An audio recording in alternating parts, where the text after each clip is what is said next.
வெளிநாட்டுக்கு போகணும்னு ஆசை. ஆனால் அவனுக்கு எந்த மொழியும் தெரியாது. இருந்தாலும் சமாளிச்சுக்கலாம்னு முடிவு பண்ணிட்டு கிளம்பிட்டான். ஏதோ ஒரு தேசத்துக்கு போய் சேர்ந்தான். அங்கே அவனுக்கு யாரையும் தெரியாது. அவங்க என்ன மொழியில் பேசிக்கிறாங்க அப்படிங்கிறது கூட புரியல. என்ன பண்ணுறதுன்னு யோசனை பண்ணிட்டு ஒரு இடத்துல நின்றுக்கிட்டு இருக்கிறான். எதிர ஒரு பெரிய கட்டடம், நிறைய பேர் உள்ளே போயிட்டு இருக்கிறாங்க. இவனும் அவங்க பின்னாடியே உள்ளே போனான். ஒரு பெரிய அறை, அலங்காரம்லாம் பண்ணி வச்சிருக்கிறாங்க. நிறைய பேர் சாப்பிட்றதுக்காக உட்காந்துருக்குறாங்க. இவனுக்கு நல்ல பசி, அதனால் இவனும் உட்காந்தான். சாப்பாடு போட்டாங்க, சாப்பிட்டான். அன்பான உபசரிப்பு. இவன் மனசு உள்ள நினச்சிக்கிட்டான், இது ஏதோ அரசருடைய அரண்மனை மாதிரி தெரியுது. இன்னைக்கு ஏதோ விருந்து நடக்குது, நல்ல வேளை நம்ம பசியும் தீர்ந்தது அப்படின்னு நினச்சிக்கிட்டே நிமிர்ந்து பார்க்குறான்.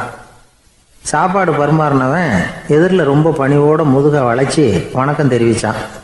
இவனும் எழுந்திரிச்சு நின்று முதுக வளைச்சி வணக்கம் தெரிவித்தான். ரொம்ப நன்றின்னா. அவன் ஒரு சீட்டை இவன் கையில் கொடுத்தான். இவன் அதை வாங்கி பார்க்குறான். என்ன எழுதியிருக்குன்னு ஒன்றும் புரியல. சரி, இந்த நாட்டில் தங்களுடைய நன்றியை சீட்டில் எழுதி தான் கொடுப்பாங்க போல இருக்கு அப்படின்னு நினச்சிக்கிட்டு மறுபடியும் நன்றின்னா. ஆனால் அவன் காசை கொடுங்கன்னா. ஏன்னா அது ஒரு ஹோட்டல், இவன் சாப்பிட்டதுக்கான பில் அது. இவன் அதை புரிஞ்சிக்கவே இல்லை. நன்றின்னு அந்த சீட்டில் எழுதி கொடுக்குறாங்க போல இருக்கு அப்படின்னு நினச்சிக்கிட்டு அதை வாங்கி சட்டை பையில் பத்திரமா வச்சுக்கிட்டு பரவாயில்லைங்க ரொம்ப மகிழ்ச்சின்னா. ஒரு வெளிநாட்டுக்காரனுக்கு இவ்வளவு தூரம் மரியாதை பண்ணுறீங்களே, எங்கள் ஊருக்கு போனதும் உங்களை பற்றி நிறைய சொல்லுவேன் அப்படின்னா. இவன் என்ன சொல்கிறான்னு அவனுக்கு புரியல. இவனை பிடிச்சி அழைச்சிட்டு போய் முதலாளி முன்னாடி நிறுத்தினான். நாம் சொன்னதில் இவனுக்கு ரொம்ப பெருமையாக இருக்கணும் போல இருக்கு, அதுதான் பெரிய இடத்துக்கு அழைச்சிட்டு வந்திருக்கிறான் அப்படின்னு இவன் நினச்சிக்கிறான். அவரும் பில்லுக்கான பணத்தை கொடுங்கிறாரு. பரவாயில்லைங்க ரொம்ப மகிழ்ச்சி நன்றிங்கிறான் இவன். அவரு பார்த்தார், இவனை நீதிமன்றத்துக்கு அனுப்பி வச்சுட்டார். இவன் என்ன நினச்சிக்கிட்டான், நம்மளை இந்த ஊர் ராஜா முன்னாடியே அழைச்சிக்கிட்டு வந்து நிறுத்தி இருக்கிறாங்க போல இருக்கு, என்ன ஒரு பெருந்தன்மை அப்படின்னு நினச்சிக்கிறான். நீதிபதி சொன்னார், சாப்பிட்டதுக்கான பணத்தை கொடுத்துரு, இல்லைன்னா அதுக்கான தண்டனையை அனுபவிக்க வேண்டி இருக்கும்னார். ராஜாவே நமக்கு நன்றி சொல்கிறாரு போல இருக்கு அப்படின்னு நினச்சிக்கிறான் இவன். என் மகிழ்ச்சிக்கு எல்லையே இல்லைங்க அப்படின்னா. அவர் பார்த்தார், இவனுக்கு தண்டனை கொடுக்க வேண்டியது தான் அப்படின்னு முடிவு பண்ணார். உடனே தீர்ப்பு எழுதினார். இவனை கழுதையில் பின்புறமாக உட்கார வைங்க, இவன் ஒரு மோசடிக்காரன் அப்படின்னு ஒரு போர்டு எழுதி அவன் கழுத்தில் மாட்டுங்க, அப்புறம் அந்த கழுதையை ஊர் பூரா விரட்டுங்க அப்படின்னார். இவனுக்கு தான் மொழி புரியலையே, ஏதோ நடக்குது அப்படிங்கிறது மட்டும் புரியுது. எல்லாரும் சேர்ந்து இவனை ஒரு கழுதை மேலே உட்கார வச்சாங்க. ஓஹோ, நம்மளை பாராட்டி ஒரு ஊர்வலம் நடத்துகிறாங்க போல இருக்கு அப்படின்னு நினச்சிக்கிறான் இவன். எல்லாரும் சத்தம் போட்டுக்கிட்டு கையை தட்டிக்கிட்டு கழுதை பின்னாடி ஓடி வர்றாங்க. இவனுக்கு ரொம்ப உற்சாகமாக இருக்குது. எல்லாருக்கும் கை கூப்பி வணக்கம் சொல்லிக்கிட்டே போகிறான். கூட்டத்தில் திடீர்னு ஒரு தெரிஞ்ச முகம் தெரியுது. அவனுடைய தேசத்தை சேர்ந்த ஒரு ஆள் அவன். அவனை பார்த்ததும் இவனுக்கு ரொம்ப உற்சாகம். நம்ம ஊருக்கு போனதும் இங்கே நமக்கு கிடைச்ச மரியாதையெல்லாம் உண்மைதான்னு சொல்கிறதுக்கு ஒரு சாட்சியும் கிடைச்சிட்டுது அப்படின்னு நினச்சிக்கிறான். அவனை பார்த்து கத்தனான், நல்லா பார்த்துக்க, இந்த ஊர் மக்கள் எனக்கு எப்படிப்பட்ட வரவேற்பு கொடுக்குறாங்கங்கிறத நல்லா கவனிச்சுக்கோ அப்படிங்கிறான். அவனுக்கு அவமானமாக போட்டுது. தலையை குனிஞ்சிக்கிட்டே நழுவி போயிட்டான். இவன் பார்த்தான், அவன் தலை தெரியல. ஆகா, அவனுக்கு நம்ம மேலே பொறாமை போல இருக்கு, அதனால தான் காணாமல் போயிட்டான் அப்படின்னு நினச்சிக்கிறான். இப்படி ஒரு வேடிக்கை கதையை பெரியவங்க சொல்கிறது உண்டு. கதை வேடிக்கையாக இருந்தாலும் இதில் உள்ள கருத்து என்ன தெரியுமா? அந்த கழுதை மேலே உட்காந்துருக்கிறானே, அது மாதிரி தான் நாமளும் அகங்காரங்கிற கழுதை மேலே உட்காந்துக்கிட்டு இருக்கோமா. நாமளும் கிட்டத்தட்ட அதே மாதிரி பிரம்மையில் தான் இருக்கிறோமா. என்ன நடக்குதுங்கிறதே புரியறதில்ல. அகங்காரத்தில் பேசுகிறவனுக்கும் சித்த சுவாதீனம் இல்லாமல் பேசுகிறவனுக்கும் அதிக வித்தியாசம் இருக்கிறதில்ல. அது மாதிரி ஒருத்தன் தன்னுடைய வீட்டை சுற்றி சேற்றை வாரி அரைச்சிக்கிட்டு இருந்தானா. அந்த வழியாக வந்த ஒரு பெரியவர் அதை பார்த்துருக்கார். என்னப்பா பண்ணிகிட்டு இருக்கிற அப்படின்னு கேட்டாரான். கழுதைகளை விரட்டிக்கிட்டு இருக்கிறேன் அப்படின்னானா. இங்கே கழுதைகளே காணுமே அப்படின்னாரான் அவர். அதுதான் ஏற்கனவே விரட்டி விட்டனே அப்படின்னானா இவன். ஒரு ஊரில் ஒரு ராஜா இருந்தார். அவர் ஒரு நாள் காலையில் அரண்மனையில் மேல் மாடத்தில் வந்து நின்றுக்கிட்டு இருந்தார். அப்போ ஒரு ஆள் வீதியில் ரொம்ப வேகமாக ஓடிக்கிட்டு இருக்கான். அதை ராஜா கவனித்தார். அவன் மனசில் ஏதோ ஒரு தவிப்பு இருக்குங்கிறத புரிஞ்சுக்கிட்டார். உடனே அரண்மனை சேவகர்களை கூப்பிட்டார். அந்த ஆளை இங்கே அழைச்சிட்டு வாங்க அப்படின்னார். இவங்க ஓடி போய் அந்த ஆளை அழைச்சிட்டு வந்தாங்க. மன்னர் முன்னாடி நிறுத்தினாங்க. மன்னர் அவனை நிமிர்ந்து பார்த்தார். எதுக்காக இவ்வளவு வேகமாக ஓடிக்கிட்டு இருக்கிற அப்படின்னு கேட்டார். இதுக்கு அவன் சொன்னா, மன்னா, நம்ம கோட்டையின் வடக்கு வாசல் இருக்கு இல்லையா, அது ஓரமாக ஒரு பெரிய பாறாங்கல் கிடக்கு. அதுக்கு அடியில் நான் ஒரே ஒரு வெள்ளி நாணயத்தை புதைச்சி வச்சுருக்கேன். அது இப்போ எனக்கு தேவைப்படுது. என்னுடைய மனைவிக்கு ஒரு பரிசு வாங்கி கொடுக்க வேண்டியிருக்கு. அதுக்காக தான் அவசரமாக ஓடிக்கிட்டு இருக்கிறேன் அப்படின்னா. மன்னர் யோசனை பண்ணார். அப்புறம் சொன்னார், அதுக்காகவா இப்படி ஓடுற? பரவாயில்ல, அதை பற்றி கவலைப்படாத. நான் உனக்கு 10 வெள்ளி காசுகள் தர்றேன், வாங்கிட்டு திரும்பி போ அப்படின்னார். இவன் தலையை சொரிஞ்சான். மன்னா, நீங்கள் கொடுக்கறத ரொம்பவும் மகிழ்ச்சியோடு வாங்கிக்கிறேன். இருந்தாலும் அதுக்கப்புறம் அந்த வடக்கு வாசலுக்கு போய் அங்கே இருக்கிற ஒரு நாணயத்தையும் எடுத்துக்கிட்டு போயிடுறேனே அப்படின்னு நான். இதை பாருப்பா, அந்த ஒரு நாணயத்தை மறந்துடு, உனக்கு 100 வெள்ளி நாணயங்கள் தரேன் இருக்கார். மன்னா, ரொம்ப மகிழ்ச்சி. உங்கள் மாதிரி தாராள குணம் வேற யாருக்கும் வராது. நீங்கள் கொடுக்குற 100 நாணயங்களையும் வாங்கிக்கிறேன். இருந்தாலும் வடக்கு வாசலுக்கு போய் அதையும் எடுத்துக்கிட்டா 101 ஆயிடுமே அப்படின்னு நானா. இதை பாருப்பா, அந்த ஒரு நாணயத்தை மறந்துடு, அது எக்கேடாவது கெட்டு போகட்டும். நான் உனக்கு 100 பொற்காசுகள் தரேன், அதையாவது வாங்கிட்டு வந்த வழியிலேயே திரும்பி போடுன்னாரான். தங்க நாணயங்களே தரேன்னு சொல்கிறீங்க, தாராளமாக வாங்கிக்கிறேன். இருந்தாலும் வடக்கு வாசலுக்கு போய் அப்படின்னு மறுபடியும் ஆரம்பித்தான். அரசர் பொறுமை இழந்துட்டார். கடைசியாக ஒரு முடிவுக்கு வந்துட்டார். இதை பாருப்பா, உனக்கு என்னுடைய ராஜ்யத்திலேயே பாதியை கொடுத்துட்றேன், அப்படியாவது திருப்தியாக திரும்பிப்போ அப்படின்னாராம். மன்னா, உங்களுடைய பெருந்தன்மைக்கு ஈடு இணையே கிடையாது. தேசத்திலேயே பாதி பிரித்து கொடுக்குறேன்னு சொல்கிறீங்க. அதனால் உங்ககிட்ட ஒரு சின்ன வேண்டுகோள் அப்படின்னானா. சொல்லுன்னாராம் மன்னர் ஆர்வமாக. இவன் மெதுவாக ஆரம்பித்தான். அப்படி இந்த ராஜ்யத்தை 2ஆக பிரிக்கிறப்போ அந்த வடக்கு வாசல் இருக்கிற பக்கத்தை என்கிட்டயே கொடுத்துருங்கோ அப்படின்னு நானும். மன்னர் அசந்து போயிட்டார். இந்த கதை எதுக்காகன்னு கேட்டால், மனம்ங்கிறது ஒரு குரங்குங்கிறத புரிஞ்சுக்கிறதுக்காகத்தான். உன்னை பிடிச்சிக்கிட்டா லேசில் விடாது. அப்படிப்பட்ட மனசை அறிவு தான் வழி நடத்தணும். அதில் தான் வாழ்க்கையின் வெற்றி அடங்கியிருக்குது. ஒரு சின்ன பையன் தெருவில் அழுதுகிட்டு இருந்தான். ஏன்பா அழுவுறேன்னு ஒரு பெரியவர் கேட்டார். 1 ரூபா காசை இங்கே தொலைச்சுட்டேன் அப்படின்னா. சரி, அதுக்காக அழாத, அதுக்கு பதிலாக 10 ரூபா தரேன், இந்தா வச்சுக்கோன்னு கொடுத்தாரு. அந்த 10 ரூபாயை வாங்கி சட்டப்பையில் போட்டுக்கிட்டு அதை விட அதிகமாக சத்தம் போட்டு அழ ஆரம்பிச்சுட்டான். மறுபடியும் ஏன்டா அழறேன்னு கேட்டார் பெரியவர். அந்த 1 ரூபாயும் கிடச்சிட்டுதுன்னா இப்போ என்கிட்ட 11 ரூபா இருக்குமே, இப்போ 10 ரூபா தானே இருக்குது அப்படின்னு சொல்லிவிட்டு அழறான். சங்கீத வித்வான்களில் பல வகை உண்டு. சில குறிப்பிட்ட ராகங்களை பாடுறதுல அவங்களுக்கு பெருமை வர்றது உண்டு. ஆனால் ஒருத்தர் இருந்தார், அவரால் ஒரு ராகத்துக்கே பெருமை வந்தது. அந்த ராகத்தை அவர் வாசித்து கேட்கணும் அப்படின்னு சொல்லுவாங்க. அது என்ன ராகம்னா தோடி ராகம். சரி, அந்த வித்வான் யாருன்னா அவர் தான் திருவாவடுதுறை ராஜரத்னம் பிள்ளை. பேராசிரியர் கல்கி ஒரு சமயம் தம்முடைய பத்திரிகையில் எழுதினாராம். அதை அப்படியே படிக்கிறேன் கேளுங்களேன். ஆஹா, ஸ்ரீ ராஜரத்னம் பிள்ளையின் தோடி ஆலாபனையை முதலில் கேட்டபோது அவருடைய கற்பனையை விட்டு தள்ளுங்கள். நம்முடைய மனதில் என்னென்ன இன்பமயமான கற்பனைகள் எல்லாம் உதித்தன.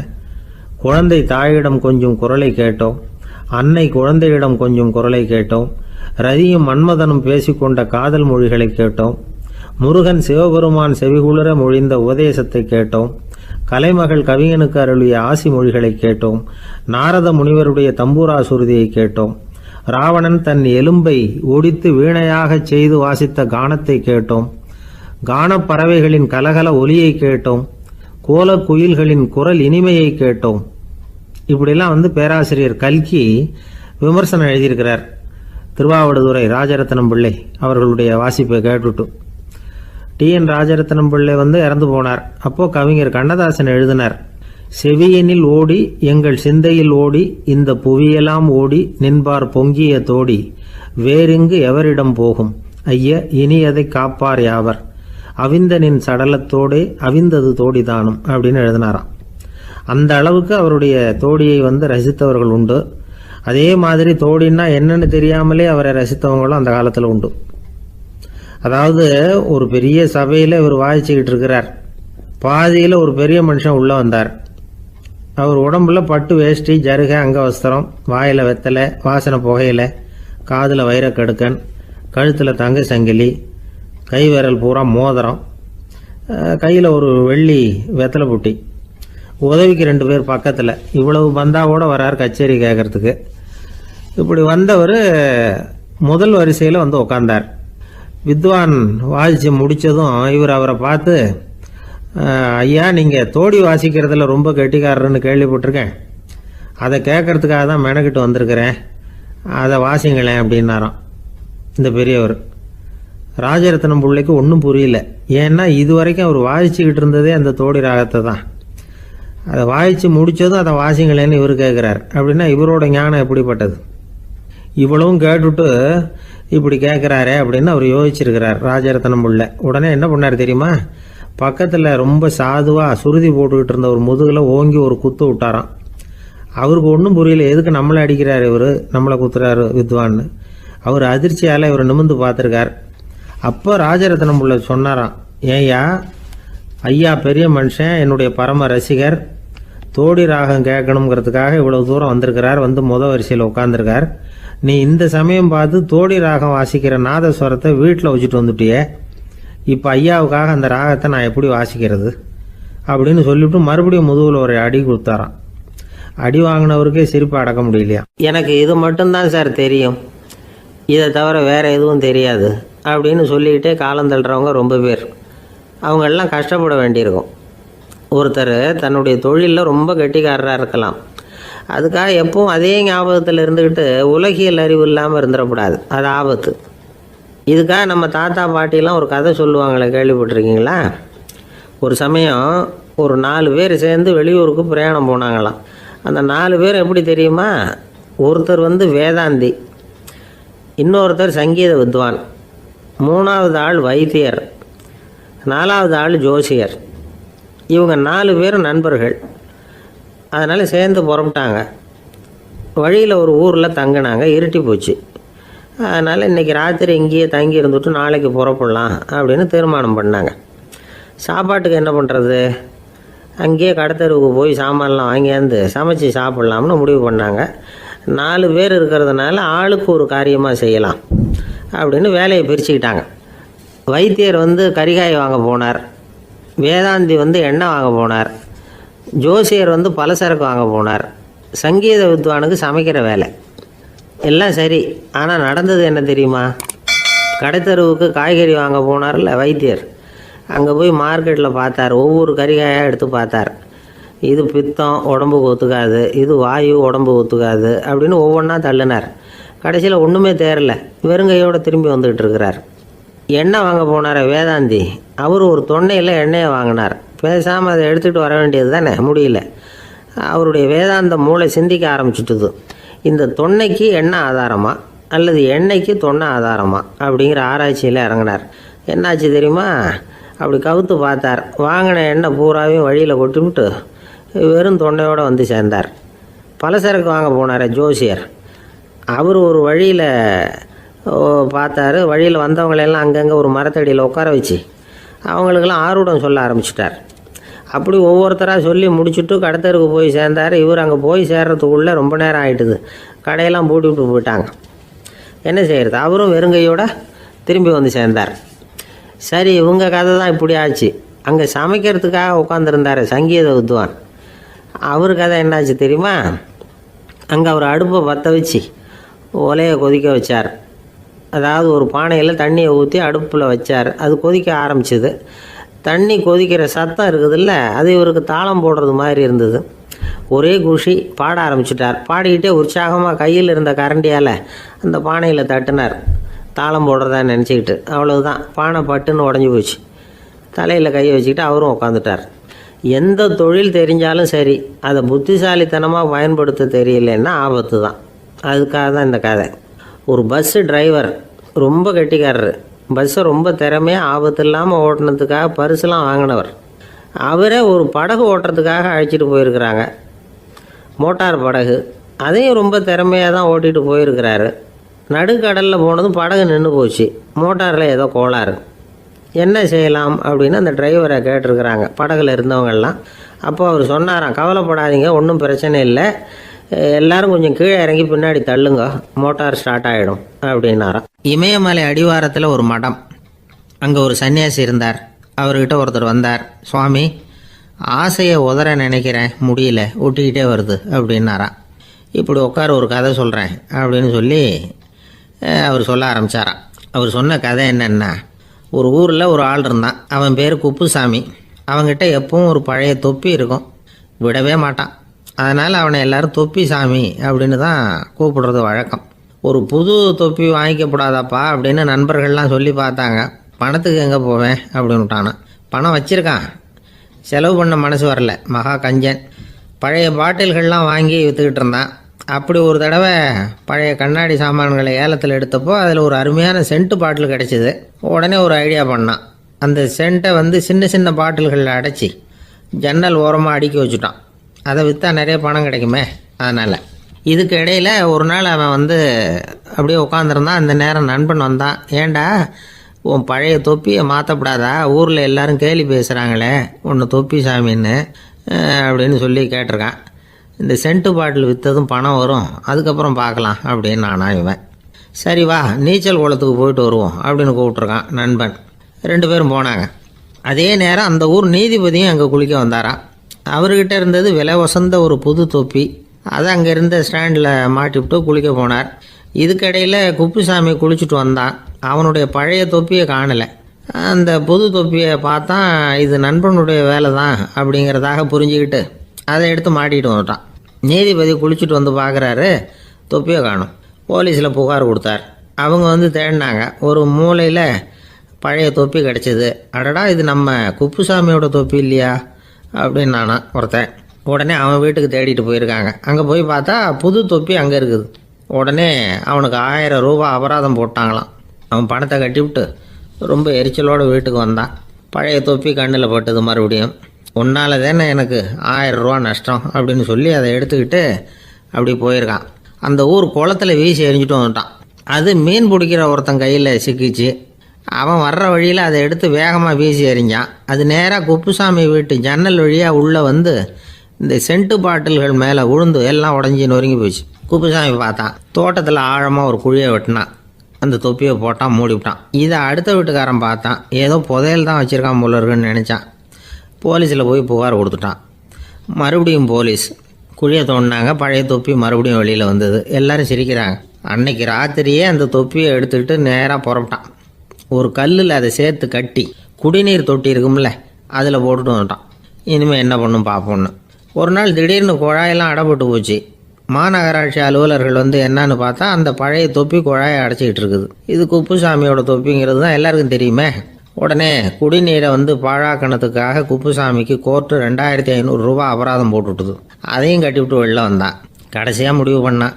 ஒரு நெருப்பு குச்சியை கிழிச்சான். தொப்பியை கொளுத்தினான். எரிஞ்சுது. எடுத்து வெளில எரிஞ்சான். கொஞ்ச நேரத்தில் தீ அணைப்பு படம் வந்துட்டுது. ஆமாம், இவன் எடுத்து எரிஞ்சது வெளியில் விழுந்து வீட்டு கூரையே பற்றிக்கிட்டு எரிய ஆரம்பிச்சுட்டுது. அவனோட பணத்தாசையும் அதோடு சேர்ந்து எரிஞ்சு போச்சான். இப்படி ஒரு கதை. இந்த கதையை சொல்லி முடித்தார் அந்த இமயமலை அடிவாரத்தில் இருந்த சன்னியாசி. இப்போ அந்த குப்புசாமி எங்கே இருக்கிறான்னு கேட்டார் எதிரில் இருந்தவர். இதோ உன் எதிரிலே இருக்கிறான், நான் தான் அந்த குப்புசாமி அப்படின்னாரான் அந்த சன்னியாசி. அந்த குப்புசாமிகிட்ட இருந்தது மாதிரி ஒரு பழைய தொப்பி நம்ம ஒவ்வொருத்தர்கிட்டையும் உண்டு. அதை எப்படி தொலைக்கிறதுன்னு தெரியாமல் தடுமாறிக்கிட்டு இருக்கிறோம். அது என்ன தொப்பிங்கிறீங்களா? அதுதான் நம்மை சூழ்ந்திருக்கிற மாயை அப்படிங்கிறார் சுவாமி சின்மயானந்தர். மெய்ஞானம் கிடைக்கிறப்போ மாயை வந்து எரிஞ்சு போகும் அப்படிங்கிறது அவருடைய கருத்து. நம்மால் ஒருத்தர் வேகமாக ஓடி வந்தார். காலில் மாட்டியிருந்த பழைய செருப்பு 2ஐயும் ஆவேசமாக தூக்கி ஒரு கிணத்துல போட்டுட்டு வெறுங்காலோடு நடந்து வந்துக்கிட்டு இருக்கிறார். ஏன் அப்படி பண்ணீங்க அப்படின்னு கேட்டோம். அந்த செருப்புக்கு சொந்தக்காரன் வந்து பின்னாடி வந்துக்கிட்டு இருக்கிறான், அதனால் அப்படி பண்ணேன் அப்படிங்கிறார் இவர். வாழ்க்கையில் சில சந்தர்ப்பங்களில் நாம் வந்து சில அவமானங்களை சந்திச்சே தீர வேண்டியிருக்கு. என்ன பண்ணுறது, காலம் அப்படி. அவமானப்படுறவங்க உடனே அடங்கி போய்டுறது தான் உலக வழக்கம். அவமானப்பட்டால் உடனே சீறி எழறவங்களும் உண்டு. ஆனால் அதையே ஒரு சவாலாக எடுத்துக்கிட்டு முன்னுக்கு வர்றவங்களும் சில பேர் இருக்கிறாங்க. அவங்க ரொம்ப அபூர்வம். இன்றைக்கி மனோதத்துவ நிபுணர்கள்லாம் என்ன சொல்கிறாங்க தெரியுமா? அவமானப்பட்டுட்டா உடனே அடங்கி போயிடக்கூடாதான். அதையே ஒரு சவாலாக எடுத்துக்கிட்டு மனசில் ஒரு வைராக்கியத்தோடு முயற்சி பண்ணினா வாழ்க்கையில் எல்லாரும் முன்னேறலாமா. அவமானங்கிறத நாம் வந்து வைராக்கியமாக மாற்றிக்கணும். அதுதான் வெற்றிக்கு வழி. ராமர் வந்து இந்த பூமியில் பிறந்ததே ஒரு வைராக்கியத்தினால தான் சார் அப்படின்னார் ஒருத்தர். எப்படிங்க அது அப்படின்னு கேட்டேன். அவர் சொன்னார், தசரதருக்கு ராமர் வந்து குழந்தையாக வந்து பிறக்கணும், அப்போ தான் இங்கே இருக்கிற கஷ்டங்கள்லாம் நீங்கும் அப்படின்னு சர்வ லோகமும் எதிர்பார்த்துக்கிட்டு இருக்குது. ஆனால் அவர் எப்போ வந்து பிறப்பார் அப்படின்னு யாருக்கும் தெரியல. அந்த காரியம் சீக்கிரம் நடக்கணுமே, அதுக்கு என்ன பண்ணுறது? நாரதர் வந்தார் ஒரு நாள் தசரதரை தேடி. தசரதா, உனக்கு ஒரு செய்தி தெரியுமான்னு ஆரம்பித்தார். அவர் எப்பவும் இப்படித்தானே ஆரம்பிக்கிறது வழக்கம். என்ன விஷயம்னு கேட்டார் தசரதர். தசரதா, நீ அடிக்கடி உன்னோட தேரில் ஏறிக்கிட்டு தேவலோகத்துக்கு போகிற, அங்கே போகிற வர்ற எல்லாம் பண்ணிகிட்ருக்க, எல்லாம் சரி. தேவலோகத்துலேயும் உன்னை நல்லபடியாக தான் வரவேற்கிறாங்க. தேவேந்திரன் உன்னை பிரியமாக அழைச்சிட்டு போய் தன்னுடைய அரியாசனத்திலேயே தனக்கு பக்கத்திலேயே உட்கார வைக்கிறான். நீயும் சந்தோஷமாக உட்காந்து பேசிவிட்டு வந்துடுற. ஆனால் நீ இங்கே வந்ததுக்கு அப்புறம் அங்கே என்ன நடக்குது தெரியுமா உனக்கு அப்படின்னாரான் நாரதர். என்ன நடக்குது எனக்கு ஒன்றும் தெரியலையே அப்படின்னாரான் தசரதர். நாரதர்கிட்ட வந்து கிட்டத்தில் வந்து கேட்டிருக்கார், கொஞ்சம் சொல்லுங்கள் என்னது அப்படின்னு. அவர் நெருங்கி வந்தாரான் நாரதரும். மெதுவாக அவர் காதோட காதாக சொன்னாராம். அதாவது நம்ம பாஷையில் சொல்லப்போனால் பற்ற வைக்கிறார். நீ அங்கே தேவேந்திரங்கிட்ட உட்காந்து பேசிவிட்டு வந்த பிறகு நீ அங்கே உட்காந்துருந்த அரியாசனத்தை தண்ணி ஊற்றி கழுவி சுத்தப்படுத்துகிறாங்க. நீ என்ன அந்த அளவுக்கு சுத்தம் இல்லாத ஆளா, தினம் குளிக்காமையாக இருக்கிற அப்படின்னாராம். தசரதருக்கு இது ரொம்ப அவமானமாக போயிட்டுது. அப்படியே செய்கிறாங்க அப்படின்னாராம். ஆமாம், நீ வேணும்னா நான் சொல்கிறது உண்மையா இல்லையா அப்படின்னு சோதனை பண்ணி பார்த்துக்கோ அப்படின்னாரான் நாரதர். உடனே தசரதர் இதுக்காகவே புறப்பட்டு தேவலோகம் போனார். அங்கே வழக்கம் போலவே இவரை கூப்பிட்டு உட்கார வச்சு பேசிக்கிட்டு இருந்தான் தேவேந்திரன். கொஞ்ச நேரம் பேசிக்கிட்டு இருந்துட்டு சரி நான் கிளம்புறேன்னு புறப்பட்டார். சரி, அவனும் வாசல் வரைக்கும் வந்து வழி அனுப்பி வச்சுட்டு உள்ளே போயிட்டான். தசரதர் வெளியில் கொஞ்ச நேரம் மறைஞ்சி இருந்துட்டு மெதுவாக உள்ளே எட்டி பார்த்தார் என்ன நடக்குதுன்னு. நாரதர் சொன்னது உண்மைதான். தசரதர் உட்காந்துருந்த ஆசனத்தை அங்கே 2 தேவர்கள் கழுவி சுத்தப்படுத்திக்கிட்டு இருக்கிறாங்க. தசரதரால் இதை தாங்கிக்க முடியல. அவருக்கு ரொம்ப அவமானமாக போச்சு. நேராக கிடுகிடுன்னு தேவேந்திரங்கிட்டே போனார். நான் உட்காந்துருந்த இருக்கையே சுத்தம் பண்ணுறியே, நான் என்ன அந்த அளவுக்கு பாவியா அப்படின்னு கேட்டார். ரொம்ப கோபமாக கேட்டார். தசரதரே, மனுஷனுக்கு 3 கடன்கள் உண்டு. தேவ கடன், ரிஷி கடன், பித்ரு கடன். இதை தீர்க்காதவன் பாவியாகிறான். இதில் மகனை பெறுவதால் தான் பித்ரு கடன் தீரும். உனக்கு மகன் கிடையாது, அதனால் நீ பாவி ஆகிற. பாவி உட்காந்துருந்த இடம்ங்கிறதுனால அதை சுத்தம் செய்ய வேண்டியது எங்கள் கடமை அப்படின்னு நானான் தேவேந்திரன். இந்த இடத்துல தசரதருக்கு ஏற்பட்ட அவமானம் ஒரு வைராக்கியமாக மாறிச்சு. தேவேந்திரனே கேட்டுக்கோ, ஒரு மகனை பெற்ற பிறகு தான் இந்த சபையில் மறுபடியும் அடி எடுத்து வைப்பேன் அப்படின்னு சொல்லிவிட்டு போயிட்டாரான். போய் புத்திர காமேஷ் யாகம் பண்ணார். புத்திரர்கள் பிறந்தார்கள். இந்த கதையில் உள்ள கருத்து என்னென்னா, தேவேந்திரன் தசரதரை அப்படி அவமானப்படுத்தலைன்னா அவருக்கு இப்படி ஒரு வைராக்கியம் பிறந்திருக்குமா யோசிச்சு பார்க்கணும். நமக்கு ஏற்படுகிற சில அவமானங்களையும் வைராக்கியமாக மாற்றிக்குவோம். அப்படி மாற்றிக்கிட்டோம்னா வாழ்க்கையில் வந்து முன்னேறலாம். நம்ம ஆளுங்க சில பேர் அவமானத்தை வந்து வைராக்கியமாக மாற்றிக்கிறது எப்படி தெரியுமா? நம்மக்கிட்ட ஒரு பையன் சொன்னான், எங்கள் அப்பா என்னை எல்லாருக்கும் முன்னாடி வச்சு திட்டிவிட்டார், பொறுப்பு இல்லாமல் ஊர் சுற்றுறேன்னு சொல்லி அவமானப்படுத்தி விட்டார். இனிமேல் நீ என் முகத்திலேயே முழிக்காதரா போடான்னு வேற சொல்லிவிட்டார். எனக்கு ரோஷம் வந்துட்டுது. அந்த அவமானத்தை வைராக்கியமாக மாற்றிக்கிட்டேன். அன்னையிலேருந்து அவர் முகத்திலேயே முழிக்கிறது இல்லை அப்படின்னா. அப்படியான்னு கேட்டோம். ஆமாங்க, அவர் வீட்டில் இல்லாத நேரமாக பார்த்து உள்ள சமையல் கட்டுக்கு போய் சாப்பிட்டுட்டு நைஸாக வெளியில் வந்துடுவேன் அப்படிங்கிறான் அவன். ஒரு கடைக்கு போனேன், 5 ரூபா பணத்தை எடுத்து கொடுத்தேன். ஒரு தினசரி பத்திரிக்கையை கேட்டேன். அவர் உடனே அங்கே அடுக்கி வச்சுருந்த பத்திரிகையில் ஒன்று எடுத்து என் கையில் கொடுத்தார். வாங்கிக்கிட்டேன். மீதி பணத்தை எடுத்தார். அதையும் என் கையில் கொடுக்கணும்ல, கொடுக்கல. எதிரில் இருந்த பலகையில் வச்சு எடுத்துக்க சொன்னார். எப்பவும் அவர் அப்படி தான் பண்ணுவார். நானும் எடுத்துக்கிட்டு வந்துடுவேன். இவர் ஏன் இப்படி பண்ணுறாருங்கிறது எனக்கு ரொம்ப நாளாக ஒரு சந்தேகம். ஒரு நாள் அவர்கிட்டயே இதை கேட்டுவிட்டேன். ஏங்க, நீங்கள் உங்கள் கடைக்கு வந்து பொருள்கள் வாங்குறவங்களுக்கு நீங்கள் பாக்கி சில்லறையை கொடுக்குறப்போ பலகையில் வச்சு விட்றீங்க, கையில் கொடுக்க மாட்டேங்கிறீங்களே, ஏன் அப்படின்னு கேட்டேன். காசை கையில் கொடுத்தா நம்மக்கிட்ட இருக்கிற லட்சுமி போயிடுவா சார் அப்படின்னார். அதாவது பணம் செலவாயிடும் அப்படின்னு அர்த்தமா. இன்னொரு நண்பர், அவர் ஒரு நாள் வழக்கத்துக்கு மாறாக ரொம்ப சோகமாக உட்காந்துருக்கிறார். ஏங்க என்னாச்சு, ஏன் இப்படி கப்பலே கவிழ்ந்தது மாதிரி உட்காந்துருக்குறீங்க அப்படின்னு கேட்டேன். கப்பலே கவிழ்ந்திருந்தா கூட நான் இப்படி கவலைப்பட மாட்டேன் சார், வேற ஒன்று நடந்து போச்சுன்னார். என்னன்னு கேட்டேன். என் உச்சந்தலையில் பல்லி ஒன்று விழுந்துட்டுதுன்னார். அதுக்காகவா இப்படி அப்படின்னு ஆச்சரியப்பட்டேன். ஆமாங்க, பல்லி உச்சந்தலையில் விழுந்தால் பலன் என்னன்னு பஞ்சாங்கத்தில் பார்த்தேன், மரணம்னு போட்டிருக்கு அப்படின்னு சொல்லிவிட்டு அவர் தொடர்ந்து கவலைப்பட ஆரம்பிச்சிட்டார். இப்படியும் ஒருத்தர். என் கூட வேலை பார்க்குற ஒருத்தர் எப்படி தெரியுமா, தினமும் வலது காலை வச்சு தான் ஆஃபீஸுக்கு உள்ளே நுழைவார். என்னைக்காவது தவறுதலாக இடது காலை வச்சு உள்ளே வந்துட்டார்னா அன்னைக்கு பூரா மனசு சங்கடப்படுவார். எந்த வேலையும் சரியாக ஓடாது. கேரம் போர்டு ஆடுற ஒருத்தர் எப்போ ஆட உட்காந்தாலும் ஸ்ட்ரைக்கரை கை தவறி கீழே விழுற மாதிரி பண்ணி அதுக்கப்புறம் அதை எடுத்துக்கிட்டு ஆட உட்காருவார். ஏன்னா எப்போவும் ஒரு தடவை நிஜமாகவே அது கை தவறி கீழே விழுந்திருக்குது. அன்னைக்கு பிரமாதமாக ஜெயிச்சுட்டார்.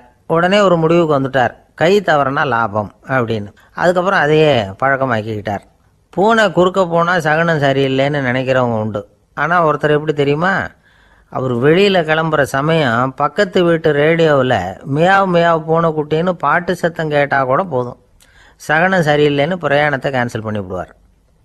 இப்போ இவ்வளவும் எதுக்கு சொல்கிறோம்னா, அளவுக்கு மீறின சகுன நம்பிக்கைகள் இருக்குது பாருங்கள், இதோட பயமும் சேர்ந்துக்கிட்டதுன்னு வச்சுக்கோங்க, இது ஒருத்தருடைய மனநிலையை பாதிச்சிடும். இது உளவியல் நிபுணர்கள் சொல்கிற கருத்து. வாழ்க்கையே தடுமாற வச்சிரும். பாதுகாப்பு இல்லாத உணர்வு, ஒரு விதமான டிப்ரெஷன் மனநிலை, இதெல்லாம் தான் இதுக்கு காரணமாக அமையலாம். சில பேர் காய்கறி நறுக்க கத்தியை கையில் எடுத்தால் கூட நேரம் சரியாக இருக்கா அப்படின்னு பார்த்துட்டு தான் வேலையை ஆரம்பிக்கிறது வழக்கம். அறிவு தான் மனசுக்கு வாத்தியாராக இருக்கணும். அப்போ தான் வாழ்க்கை நிம்மதியாக இருக்கும். அறிவு மனசு சொல்கிறபடியெல்லாம் கேட்க ஆரம்பிச்சுட்டுதுன்னா இடைஞ்சல் தான். ஒருத்தருக்கு 7ஆம் நம்பர் தான் ராசியான நம்பரான். 7ஆம் தேதி தான் எந்த காரியத்தையும் ஆரம்பிப்பாராம்.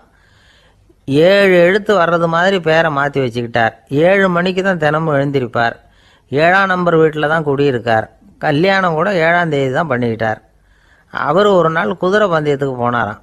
குதிரையோட பேரையெல்லாம் பார்த்தார். ஒரு குதிரையோட பேர் 7 எழுத்தில் அமைஞ்சிருந்தது. 7 தானே இவருக்கு அதிர்ஷ்ட நம்பர். அதனால் உடனே அது பேரில் பணத்தை கட்டினார். பந்தயம் நடந்தது. என்ன சார் ஆச்சுன்னு கேட்டாங்க. நான் பணம் கட்டின அந்த என்னோட குதிரை 7ஆவதாக சேர்ந்தது சார் அப்படின்னாராம் சோகமாக. ஒரு ஊரில் ஒரு ராஜா இருந்தார். அவர் ஒரு பூனை வளர்த்தார். ரொம்ப செல்லமாக அவர் அந்த பூனையை வளர்த்தார். அவர் என்ன பண்ணுவார் தெரியுமா, இரவு நேரத்தில் அந்த பூனையோட தலையில் ஒரு விளக்கை வச்சுருவார். அந்த பூனை ரொம்ப ஜாக்கிரதையாக அந்த விளக்கு கீழே விழுந்துடாமல் பார்த்துக்கும். தலையை ஆட்டாமல் ரொம்ப நிதானமாக ராஜா பின்னாடி நடந்து போய்கிட்டே இருக்கும். அந்த விளக்கு வெளிச்சத்தில் எல்லா வேலைகளையும் செஞ்சுருவார். கையில் ஒரு விளக்கை தனியாக எடுத்துகிட்டு போக வேண்டிய அவசியமே இல்லை. விளக்கை தூக்கிட்டு போகிற வேலையை அந்த பூனை பார்த்துக்கும். அதனால் ராஜாவுக்கு அந்த பூனை மேலே ரொம்ப பிரியம். மந்திரிகளையெல்லாம் கூப்பிட்டு அவங்கக்கிட்ட சொல்லுவார், பார்த்தீங்களா இந்த பூனை எவ்வளவு விசுவாசமாக நடக்குது, என் பேரில் எவ்வளவு மரியாதை பார்த்தீங்களா அதுக்கு அப்படிம்பார். இதை கேட்டுவிட்டு அங்கேருந்து அமைச்சர்களில் ஒருத்தர் சொன்னார், மன்னா நீங்கள் சொல்கிறது சரிதான், இருந்தாலும் இந்த பூனையோட விசுவாசத்தை நாம் கொஞ்சம் சோதித்து பார்க்க வேண்டியிருக்கு அப்படின்னாராம். சரி, உங்கள் ஆசையை ஏன் கெடுக்கணும், நல்லா சோதிச்சு பாருங்க அப்படின்னு சொல்லிவிட்டார் ராஜா. உடனே அந்த அமைச்சர் என்ன பண்ணார் தெரியுமா, எங்கேயோ புறப்பட்டு போனார். ஒரு 5-6 எலிகளை பிடிச்சிட்டு வந்தார். அரண்மனையில் ராஜா ஏதோ வேலை பார்த்துக்கிட்டு இருக்கிறாரு. பக்கத்தில் அந்த பூனை ரொம்ப பணிவாக நின்றுக்கிட்டு இருக்குது. அது தலையில் விளக்கு எரிஞ்சிக்கிட்டு இருக்கு. அமைச்சர் தான் பிடிச்சிட்டு வந்த எலிகளை அந்த பூனை பார்வையில் படுறது மாதிரி எதிரில் விட்டார். அந்த எலிகள்லாம் அங்கேயும் இங்கேயும் ஓட ஆரம்பிச்சிது. அதை பார்த்தது பூனை, அவ்வளவுதான். தலையில் இருக்கிற விளக்கை பற்றியும் கவலைப்படலை, ராஜாவை பற்றியும் கவலைப்படலை. ஒரே பாய்ச்சலாக பாஞ்சு எலிகளை துரத்த ஆரம்பிச்சுட்டுது. தலையில் இருந்த விளக்கு எங்கேயோ போய் விழுந்தது, அணைஞ்சு போச்சு. இருட்டில் ராஜா தடுமாற ஆரம்பிச்சுட்டார். இந்த சமயத்தில் அந்த அமைச்சர் மறுபடியும் விளக்கை ஏற்றினார். வெளிச்சம் வந்தது. அதுக்கப்புறம் அந்த அமைச்சர் பேசினார், அரசே, பூனையோட விசுவாசத்தை பார்த்தீங்களா, எலி அது கண்ணில் படுற வரைக்கும் தான் விசுவாசமாக இருந்தது. அது மாதிரி எலியை பார்த்ததும் எல்லாத்தையும் விட்டுட்டு அதை துரத்த ஆரம்பிச்சுட்டு பார்த்தீங்களா. தான் அந்த பூனையை பற்றி நினச்சது தப்புங்கிறது அதுக்கப்புறம் தான் அந்த ராஜாவுக்கு புரிஞ்சுதான். சரி, இப்போ எதுக்கு இந்த கதையெல்லாம் அப்படிங்கிறீங்களா, இந்த பூனை மாதிரி தான் நம்ம மனசும். மனசை எவ்வளவு தான் பயிற்சி கொடுத்து பக்குவமாக வச்சுருந்தாலும் பார்க்குறதுக்கு பரமசாது மாதிரி தான் இருக்கும். பார்க்க வேண்டியதை பார்த்துட்டுதுன்னா பாஞ்சிரும். இந்த பூனை மாதிரி புலன் இன்ப பொருள்கள் கிட்டாத வரைக்கும் மனம் அடங்கி இருக்கிறது மாதிரி தான் தெரியும். கொஞ்சம் வாய்ப்பு கிடைச்சாலும் அது குதிக்க ஆரம்பிச்சிடும், தப்பு பண்ண ஆரம்பிச்சிடும். பெரிய பெரிய முனிவர்கள் வாழ்க்கையில் நடந்த வீழ்ச்சி இதை தான் நிரூபிக்குது. புலன்களின் ஆற்றல் அதிகம். அதனால் மனக்கட்டுப்பாடு பயிற்சிகளில் ரொம்ப எச்சரிக்கையாக இருக்கணுங்கிறார் சுவாமி சிவானந்தர். மது பழக்கத்தையே விட்டுவிட்டேன்னு உறுதியாக இருப்பான். கடை கண்ணில் பட்டுவிட்டதுன்னா கால் அவனை கேட்காமலே இழுத்துக்கிட்டு உள்ளே போயிடும். இதுதான் மனசுங்கிறது. அதுதான் அந்த ராஜா வளர்த்த பூனை. நம்மால் ஒருத்தன் அந்த ராஜா பூனை தலையில் விளக்க வச்சது மாதிரி இவன் தன்னுடைய தலையிலேயே ஒரு விளக்கை ஏற்றி வச்சுக்கிட்டு என்னத்தையோ தேட ஆரம்பித்தான். தேடிக்கிட்டு இருக்கிறான். தலையை ஆட்டாமல் நிதானமாக நடந்து ரொம்ப நேரமாக தேடிட்டு இருக்கிறான். அந்த சமயம் அங்கே வந்த ஒருத்தர் என்னத்தை தேடுறீங்கன்னு கேட்டார். அதுதான் மறந்து போச்சு அப்படின்னு இழுத்தான். சரி, கொஞ்சம் இப்படி உட்காருங்க, ஞாபகம் வந்ததும் தேட ஆரம்பிக்கலாம் அப்படின்னார் அவர். இவன் கொஞ்ச நேரம் உட்காந்து யோசித்தான். அப்புறம் திடீர்னு எழுந்திரிச்சான். ஞாபகம் வந்துட்டுதுன்னா. என்னன்னு கேட்டார். எங்கள் வீட்டில் இருந்த விளக்கை எங்கே வச்சேன்னு தெரியல, அதை தான் தேடிக்கிட்டு இருக்கிறேன், ஏற்றி வைக்கலாம்னு பார்க்குறேன் அப்படின்னா. இந்த உலகத்தில் நாம் நல்லபடியாக இருக்கணும்னா அதுக்கு முக்கியமாக தேவைப்படுறது 2. ஒன்று செல்வம், இன்னொன்று அறிவு. சரி, இது 2ல் சிறந்தது எது அப்படின்னு ஒரு கேள்வி கேட்டால் என்ன பதில் சொல்கிறது? இதே கேள்வியை ஹஸ்ரத் அலி அவர்கள்கிட்ட கேட்டாங்களாம். அவர் ஒரு பெரிய அறிஞர். கேள்வி கேட்டவங்களும் சாதாரண ஆட்கள் இல்லை, இவங்களும் அறிஞர்கள். ஒரு நாள் ஹஸ்ரத் அலி அவர்கள்கிட்ட 10 அறிஞர்கள் வந்தாங்களாம். ஐயா, நாங்கள் 10 பேரும் உங்ககிட்ட ஒரே கேள்வியை தான் கேட்க வந்திருக்கிறோம், ஆனால் எங்கள் 10 பேருக்கும் நீங்கள் தனித்தனியாக பதில் சொல்ல முடியுமா அப்படின்னு கேட்டிருக்காங்க. அதாவது அவங்க ஒரே கேள்விக்கு இவர்கிட்ட இருந்து 10 விதமான பதில் எதிர்பார்க்குறாங்க. சரி, கேளுங்க, என்ன கேள்வி அப்படின்னார் அவர். அப்போ தான் அவங்க கேட்டாங்களாம், செல்வம் அறிவு இது 2ல் சிறந்தது எது? இதுதான் கேள்வி. ஹஸ்ரத் அலி என்ன பண்ணார் தெரியுமா? அவங்கள ஒவ்வொருத்தராக கூப்பிட்டார். ஒவ்வொரு விதமான பதிலை சொல்லி அனுப்புனார். முதல்ல ஒருத்தரை கூப்பிட்டார். சொன்னார், அறிவுங்கிறது தீர்க்கதரிசிகள், ஞானிகள், மகான்கள் இவங்களோட பரம்பரை சொத்து. ஆனால் செல்வம்ங்கிறது கொடுங்கோலரின் ஆயுதம். அதனால் அறிவு தான் சிறந்தது அப்படின்னார். 2வது ஆளை கூப்பிட்டார்.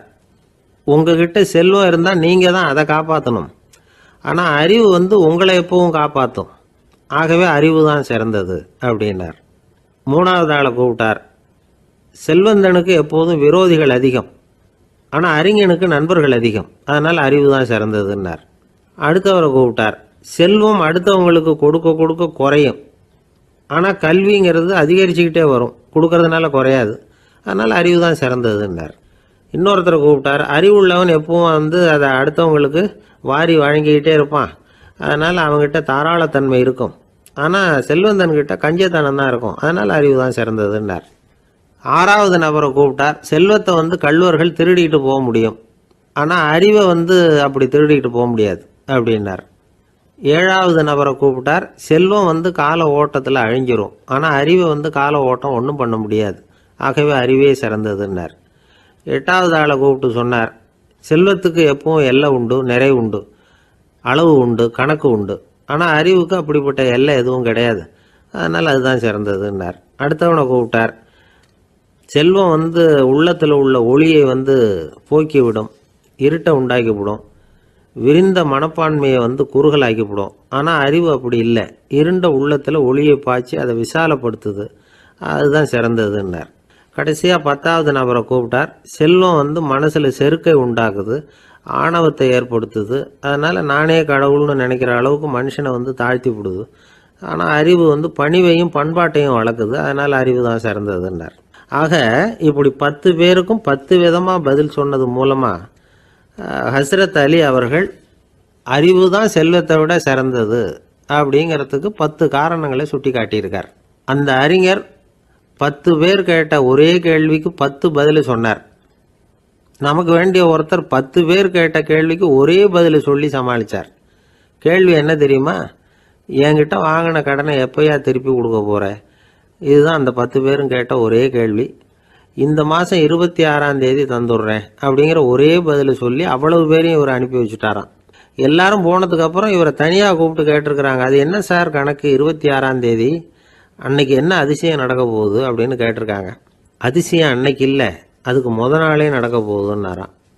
விவரமாக சொல்லுங்கன்னு இருக்காங்க. வேற ஒன்றும் இல்லைங்க, 26ஆம் தேதி தானே எல்லாரையும் வர சொல்லியிருக்கிறேன், அதுக்கு நாளே நான் புறப்பட்டு தலைமறைவாயிட போகிறேன் அப்படின்னாராம் ரொம்ப பெருமையாக. ஒரு ஊரில் ஒரு ராஜா இருந்தார்.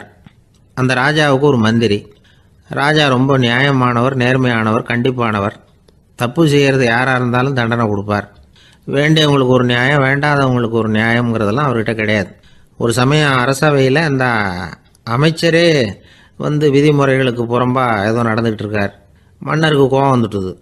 உடனே அந்த அமைச்சரை கிட்டத்தில் கூப்பிட்டு அவர் கன்னத்தில் ஓங்கி ஒரு அறை கொடுத்துட்டாராம். உடனே அந்த அமைச்சர் என்ன பண்ணார் தெரியுமா? நேராக போனார். அங்கே நின்றுக்கிட்டு இருந்த இன்னொருத்தர் கன்னத்தில் ஓங்கி அரைஞ்சார். அறை வாங்கினவர் திகைச்சு போயிட்டார். இவர் ஏன் நம்மளை வந்து அரைகிறார் அப்படின்னு யோசனை பண்ணார். மன்னரும் திகைச்சு போயிட்டார். நாம இவரை அரைஞ்சா அதுக்காக இவர் போய் இன்னொருத்தரை அரையணுமா அப்படின்னு யோசனை பண்ணார். இவருக்கு என்ன பைத்தியமானு கூட நினைக்க ஆரம்பிச்சுட்டார். ஆனால் என்ன ஆச்சுன்னா, அப்புறம் அமைச்சர் அவர் கவனிச்சுக்கிட்டு இருந்தாரா, அவர் இன்னொருத்தர் அரைஞ்சார் இல்லையா, அந்த அறை வாங்கின ஆசாமியை பார்த்து கத்திக்கிட்டு இருந்தார். யார்? அமைச்சர். ஏன்பா என்கிட்ட அறையை வாங்கிக்கிட்டு இப்படி விவரம் இல்லாமல் நின்றுட்டு இருக்கிறிய, நான் உனக்கு கொடுத்ததை நீ வேற யாருக்கிட்டையாவது கொடுத்துரு அப்படின்னார். உடனே அந்த ஆள் பார்த்தான். தனக்கு அடுத்தபடியாக நின்றுக்கிட்டு இருந்தவனை ஓங்கி ஒரு அறை அரைஞ்சான். அவன் கன்னத்தை தடவிட்டே யோசனை பண்ணான். இது ஏதோ புரிஞ்சுக்கிட்ட மாதிரி அடுத்தாப்புல நின்றுக்கிட்டு இருந்தவனை அரைஞ்சான். இப்படி இந்த அறை வந்து மாறி மாறி போய்கிட்டே இருக்குது. ஊரு பூரா பிரயாணம் பண்ண ஆரம்பிச்சுட்டுது. அன்னைக்கு ராத்திரி அந்த ராஜா படுக்கிறதுக்காக போனார். அந்த நேரம் பார்த்து அவர் கன்னத்தில் பலார்னு ஒரு அறை விழுந்தது. நம்மளே அரையிறது யாரு அப்படின்னு அதிர்ச்சியோட மன்னர் திரும்பி பார்க்குறாரு. அரைஞ்சது அவரோட மனைவி. என்னாச்சு உனக்குன்னு கத்துனார் ராஜா. உங்களுக்கு தெரியாதா, ஊர் பூரா ஒருத்தர் மாற்றி ஒருத்தர் மூலமாக இந்த அறை வந்து பிரயாணம் பண்ணிட்டு வருது அப்படின்னாங்க அந்த அம்மா. அப்படின்னா ஆரம்பித்த இடத்துக்கே வந்துட்டுதா அப்படின்னாராம் மன்னர். என்ன சொல்கிறீங்கன்னு கேட்டிருக்காங்க. இவர் விவரத்தை சொன்னாராம். அப்படின்னா நீங்கள் ஆரம்பித்து வச்ச இந்த விளையாட்டை நான் முடிச்சு வச்சுட்டேன் அப்படின்னாங்களாம் அந்த அம்மா. மறுநாள் காலை மறுபடியும் அரசவை கூடிச்சு அந்த அமைச்சர் மன்னரை பார்த்து கேட்டார். என்ன மகாராஜா, என்கிட்ட கொடுத்ததை திருப்பி வாங்கிட்டீங்களா அப்படின்னாராம். இப்படி நடக்கும்னு நான் எதிர்பார்க்கவே இல்லைன்னார் மன்னர். ஆனால் நான் எதிர்பார்த்தேன். அது எங்கே போயிட போகுது, ஊர் பூரா சுற்றி கடைசியில் உங்ககிட்ட தான் வந்து சேரும் அப்படிங்கிறது எனக்கு தெரியும் அப்படின்னார் அமைச்சர். இந்த கதை வந்து வேடிக்கையாக இருந்தால் கூட இதில் உள்ள கருத்து முக்கியமானது. இந்த உலகத்தில் பல கருத்துக்கள் இப்படி தான் மாறி மாறி சுற்றி வந்துக்கிட்டே இருக்குது. நம்மளும் ஒருத்தன் தன்னுடைய நண்பன் ஒருத்தனை கடத்தெருவில் பார்த்தான். உடனே ஓடி போய் பலார்னு ஒரு அறை கொடுத்தானா. அவன் கன்னத்தை தடவிட்டு ஏன்டா என்ன அரைஞ்சேன்னு கேட்டிருக்கான். நீ ஏன்டா என்னை முட்டாள்னு என் மனைவிட்ட போய் சொன்னேன் அப்படின்ட்டுருக்கான் அவன். உன்னை ஒரு முட்டாள்னு சொன்னதுக்காகவா நீ என்ன அரைஞ்ச அப்படின்னு கேட்டிருக்கான் இவன். டேய், நான் அதுக்காக அறையலப்பா, அது ஒரு பெரிய ரகசியம். நான் முட்டாளுங்கிறது அந்த ரகசியத்தை நீ வந்து ஏன் எங்கள் வீட்டில் போய் சொன்னேன், அதுக்காக தான் அரைஞ்சேன் அப்படின்னு நானும் அவன். ஒரு இலக்கிய கூட்டம் ஏற்பாடு பண்ணியிருக்கிறோம், நீங்கள் அவசியம் வந்து அதில் பேசணும் அப்படின்னு கேட்டுக்கிட்டார் ஒருத்தர். வேணாங்க, 4 பேருக்கு முன்னாடி வந்து நிற்கிறதுனா எனக்கு ரொம்ப கூச்சமாக இருக்கும் அப்படின்னாரு இவர். ஏன் சார் இன்னமும் குழந்த மாதிரி கூச்சப்படுறீங்களே அப்படின்னார் அவர் ஒரு மாதிரியாக சமாளித்து அனுப்பி வச்சுட்டு அதுக்கப்புறம் அதை பற்றி இவர் யோசித்து பார்த்துருக்கார். சில நிபுணர்கள் எழுதியிருக்கிறத படித்தும் பார்த்துருக்கிறார். மனோதத்துவ நிபுணர்கள் என்ன சொல்கிறாங்க தெரியுமா? 10லேருந்து 20% குழந்தைகள் பிறக்கிறப்பவே கூச்ச சுபாவம் கொண்டதாக தான் இருக்குதான். ஒரு தாத்தா தன்னோட பேர பிள்ளைய ஆசையாக கூப்பிடுறார் விளையாட்டு காட்ட, அதை அழுதுகிட்டு ஓடி போகுது. ஒரு அம்மா தன்னோட பிள்ளைய பள்ளிக்கூடத்தில் சேர்க்கறதுக்காக கூப்பிட்டுக்கிட்டு போகிறாங்க. அந்த புள்ள அம்மாவோட முந்தானையில் ஒளிஞ்சிக்கிட்டு வெளியில் வரமாட்டேங்குது. இவங்களெல்லாம் எப்படி சமாளிக்கிறது? குழந்தைகளோட கூச்ச சுபாவத்தை போக்குறது எப்படி? இதுக்கு நிபுணர்கள் சில யோசனைகளை சொல்லியிருக்கிறாங்க. மற்றவங்களுக்கு முன்னாடி என் பையனுக்கு கூச்சம் ரொம்ப அதிகம் சார், மற்றவங்க பார்த்தா ரொம்ப வெக்கப்படுறான், இப்படி சொல்கிற அப்பாக்கள் உண்டு. என் பையன் புது மனுஷால பார்த்தா அட்டையாக ஒட்டிக்குவான் சார் அப்படின்னு சொல்கிற அப்பாக்களும் உண்டு. இப்படிலாம் குழந்தைகளுக்கு வந்து முத்திரை குத்துறது ரொம்ப தப்பான். புதுசாக யாராவது வீட்டுக்கு வந்தால் குழந்தை தானாக தன்னோட கூச்சத்தையும் பயத்தையும் போக்கிக்கிட்டு சகஜமாக மாறி வர்றதுக்கு வாய்ப்பு கொடுக்கணுமா. ஒரு கூட்டத்துக்கோ அல்லது சொந்தக்காரங்க கல்யாணத்துக்கோ குழந்தைய அழைச்சிட்டு போகிறீங்க, அங்கே போய் கட்டாயப்படுத்தி குழந்தைய மற்றவங்க கிட்ட பேச சொல்லக்கூடாது. சில சமயம் குழந்தை தானாக தன்னுடைய கூச்ச சுபாவத்தை விட்டு பேசுறதுக்கு முன் வந்தால் அதை பாராட்டணும். குழந்தை கலகலப்பு இல்லாமல் மௌனமாக இருந்ததுன்னா அதையும் கண்டுக்கக்கூடாது. குழந்தை பேச ஆரம்பித்தா அதை ஆர்வத்தோடு கவனிக்க தெரியணும். கலந்து உரையாடுற பழக்கத்தை வீட்லேயே ஆரம்பிக்கலாம். கேட்டதுக்கு பதில் சொல் அப்படின்னு நீங்கள் அதிகாரம் பண்ணிகிட்டு இருக்கக்கூடாது. அது வந்து குழந்தைக்கு பேசுகிற சந்தர்ப்பத்தை குறைச்சிருமா. இப்போ நாம் அதிகாரம் பண்ணால் கேலி செய்கிற பழக்கம் குழந்தைகளை வந்து ரொம்ப பாதிச்சிருமா. பெரியவங்களானதுக்கு அப்புறமும் சில பேர் கூச்சத்தோடவும் பயத்தோடவும் இருக்கிறதுக்கு இதுதான் காரணம். சின்ன வயசில் அவங்கெல்லாம் ஏதாவது கேலிக்கு ஆளாகி இருப்பாங்க. 2வது குழந்தை மூத்த குழந்தைய வந்து கேலிக்கு ஆளாகிற சந்தர்ப்பங்களை கண்டு கேலி பண்ணினா அது இளம் நெஞ்சங்களை விட்டு நீங்கிறதே இல்லையா. எப்பவும் குழந்தையோட நடை உடை பாவனைகளை பற்றி சொல்லிக்கிட்டே இருக்கக்கூடாதான். அதுவே கூச்ச சுபாவத்தை கொண்டுட்டு வந்துருமா. அப்பா எங்கேன்னு யாராவது கேட்டால் இது மாதிரி இன்ன காரியத்துக்காக வெளியில் போயிருக்கார், இத்தனை மணிக்கு திரும்பி வருவார் அப்படின்னு சொல்கிற அளவுக்கு குழந்தைகளை பழக்கப்படுத்தி வைக்கணும். ஃபோன்லேயே யாராவது விசாரித்தா கூட இது மாதிரி பதில் சொல்லு அப்படின்னு சொல்லணும். சின்ன சின்ன மீட்டிங்கில் 4 வார்த்தை பேச தயார் பண்ணலாம். ஒரு கடையிலையோ அல்லது ஹோட்டல்லையோ ஏதாவது விவரம் கேட்கணும்னா உங்கள் குழந்தைய தைரியமாக அனுப்புங்க. குழந்தைகள் பணிவாகவும் பொறுமையாகவும் விவரம் கேட்குறப்போ கூச்ச சுபாவம் தானாக போயிடும். சின்ன வயசுலேயே இப்படிலாம் பழக்கப்படுத்தினா தான் வருங்காலத்தில் தைரியமாக இந்த சமுதாயத்தில் வாழ முடியும். இல்லைன்னா 60 வயசுலேயும் அடுப்பங்கரையை விட்டு வெளில வர்றதுக்கு கூச்சப்பட்டுக்கிட்டு தான் இருக்க வேண்டியிருக்கும். இந்த காலத்து பிள்ளைங்க எவ்வளவோ பரவாயில்ல, எதுக்கும் தயங்குறதில்ல, கூச்சப்படுறதில்ல. ஒரு அம்மா அடுப்பங்கரையிலேருந்து சத்தம் போட்டாங்க, டேய் ராமு, தயவு பண்ணி அந்த டிவியை நிறுத்துறா, அந்த பெண்ணோட குரல் மகா மோசம், அடுப்பங்கரையில் இருக்கிற என்னாலேயே அதை சகிச்சிக்க முடியல அப்படின்னாங்களாம். உடனே பையன் கொஞ்சம் கூட தயங்காமல் பதில் சொல்கிறான், அம்மா இந்த குரல் டிவியிலேருந்து வரல, எழுத்த விட்டு மாமி தான் இங்கே வந்திருக்கிறாங்க, அவங்க தான் இப்போ என்னோட பேசிக்கிட்டு இருக்கிறாங்க அப்படின்னு நானும். வங்க நாவலாசிரியர் சரத் சந்திரர் ஒரு நண்பர் அவர்கிட்ட வந்தார். வழக்கமாக எல்லா எழுத்தாளர்கள்கிட்டையும் கேட்குற ஒரு கேள்வியை கேட்டார். நீங்கள் எழுத்துத்துறைக்கு வந்தது எப்படி? இதுதான் கேள்வி. அதை தெரிஞ்சு என்ன பிரயோஜனம்னார் சரத் சந்திரர். சும்மா சொல்லுங்களேன், தெரிஞ்சுக்கிறேன் அப்படின்னார் வந்தவர். சரி சொல்கிறேன்னு ஆரம்பித்தார். நான் ரங்கூனில் வேலை பார்த்துக்கிட்டு இருந்தேன். சம்பளம் பத்தில், வேலையும் பார்த்துக்கிட்டு ஒரு பலசரக்கு கடை வைக்கலாம்னு நினச்சேன். என்னால் மளிகை கடை வச்சு சரியாக நடத்த முடியுமாங்கிற சந்தேகம் என் மனைவிக்கு. அதை சோதனை பண்ணி பார்க்கணுங்கிறதுக்காக சில பொருள்களின் அளவு, அதோட விலை, இப்படி சிலதை சொல்லி எல்லாத்தையும் மனக்கணக்காக கூட்டி போட சொன்னாங்க. என்னால் சரியாக கூட்டி சொல்ல முடியல. உங்களால் மளிகை கடை நடத்த முடியாதுன்னு சொல்லிவிட்டாங்க. உடனே என்ன பண்ணுறது, வேறு வழி இல்லை, கதை எழுத ஆரம்பிச்சிட்டேன் அப்படின்னார். கேட்டவருக்கு சிரிப்பு வந்துட்டு தான். சரத் சந்திரர் ஒரு பக்கம் சீரியஸான நாவல்கள், சிறுகதைகள் எழுதியிருந்தாலும் அவருடைய இன்னொரு பக்கம் வேற விதம். நண்பர்கள்கிட்ட பேசும்பொழுதும் சரி, அவர்களுக்கு கடிதங்கள் எழுதும் போதும் சரி, கேலியும் கிண்டலும் நகைச்சுவை உணர்வும் அதிகமாக இருக்கும். காந்திஜி ஒரு சமயம் கல்கத்தாவுக்கு வந்திருந்தார். தேசபக்தர்கள் பல பேர் அவர்கிட்ட பேசிக்கிட்டு இருந்தாங்க. அப்போது சரத் சந்திரரும் அங்கே இருந்தார். கிரண் சங்கர் ராய் அப்படிங்கிறவரும் அங்கே இருந்தார். அவர் சொன்னாராம், காந்திஜியோட பழகிய முதல் வங்காளி நான் தான். போயர் யுத்த காலத்தில் இவர் லண்டனுக்கு வந்திருந்தப்போ என்கிட்ட தான் வங்காள மொழி கற்றுக்கிட்டார் அப்படின்னாராம். உடனே சரத் சந்திரர் காந்திஜியை பார்த்து, இவர் உங்களுக்கு வங்காள மொழி கற்றுக் கொடுத்தது உண்மைதானா அப்படின்னாராம். ஆமான்னாராம் காந்தி. அதனால தான் உங்களால் வங்காள மொழி கற்றுக்க முடியல அப்படின்னாராம். எல்லாரும் சிரிச்சாங்களாம். சரத் சந்திரர் சாம்தாபேர் அப்படிங்கிற கிராமத்தில் தங்கியிருந்தார் ஒரு இலக்கிய நிகழ்ச்சியில் கலந்துக்கிறதுக்காக. அதுக்காக ஒரு கல்கத்தாவுக்கு போக வேண்டிய சூழ்நிலை. அதுக்காக புறப்பட்டார். அந்த சமயத்தில் பின்னாடி இருந்து யாரோ அவரை கூப்பிட்டாங்க. இப்படி கூப்பிட்டவரை பார்த்து இன்னொருத்தர் யாரோ அதட்டி இருக்கிறாங்க. போகிறவரை ஏன் இப்படி கூப்பிடுறீங்க அப்படின்னு. ஏன் கூப்பிட்டா என்னன்னு கேட்டிருக்கார் சரத் சந்திரர். புறப்படுறவங்கள பின்னாடி இருந்து கூப்பிடுறது அபசகுனம், போகிற இடத்துல ஏதாவது ஆபத்து வரலாம் அப்படின்னு அதுக்கு விளக்கம் கொடுத்துருக்கிறார் அவர். உடனே சரத் சந்திரர் சொன்னாராம், இதோ இவங்க என்னை இலக்கிய கூட்டத்துக்கு அழைச்சிட்டு போகிறாங்களே, இதை விட வேற என்ன ஆபத்து வந்துட போகுது அப்படின்னாராம். இப்படி சரத் சந்திரருக்கு இயல்பாகவே நகைச்சுவை உணர்வு உண்டு. அவருடைய நண்பர் ஒருத்தர் வீட்டுக்கு கூப்பிட்டுருந்தார். அங்கே ஒரு கச்சேரிக்கு ஏற்பாடு பண்ணியிருந்தாங்க. சரத் சந்திரருக்கு இயல்பாகவே கச்சேரியில் நீண்ட ஆலோசனையெல்லாம் கேட்கறதுக்கு பொறுமை இருக்காது. அதனால் மெதுவாக பாட போகிறவர் எப்படி அப்படின்னு கேட்டிருக்கார். அவருக்கு ரொம்ப நல்லா பாட தெரியும் அப்படின்னு சொல்லியிருக்கிறாங்க. அதுக்கு சரத் சந்திரர், பாட தெரியுங்கிறது சரி, பாட்டை நிறுத்த தெரியுமா அதை சொல்லுங்கள் முதல்ல அப்படின்னாராம். ஒரு பெரியவர் உட்கார்ந்துருக்கிறார். அவரை சுற்றி அவருடைய தோழர்கள் உட்காந்துருக்கிறாங்க. ஏதோ ஒரு முக்கியமான செய்தியை அவர் அவங்களுக்கு சொல்லிகிட்டு இருக்கிறார். அவங்களும் ஆர்வமாக கேட்டுக்கிட்டு இருக்கிறாங்க. இந்த சமயத்தில் யாரோ ஒரு ஆள் வேகமாக அங்கே வர்றார். வர்ற வேகத்திலேயே எனக்கு ஏதாவது உதவி செய்யுங்க அப்படின்னு கேட்டுக்கிட்டே வர்றார். கேட்கறது உதவி, ஆனால் குரல் மிரட்டுறது மாதிரி இருக்குது, அதட்டி கேட்கறது மாதிரி இருக்குது.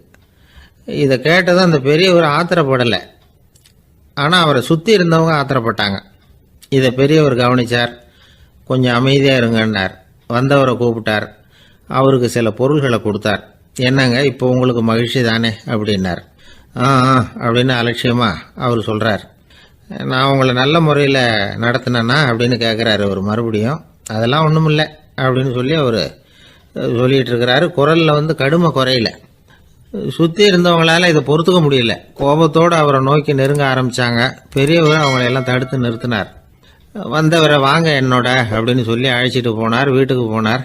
அங்கே போனதும் இன்னும் சில பொருள்களை எடுத்து அவர்கிட்ட கொடுத்தார்.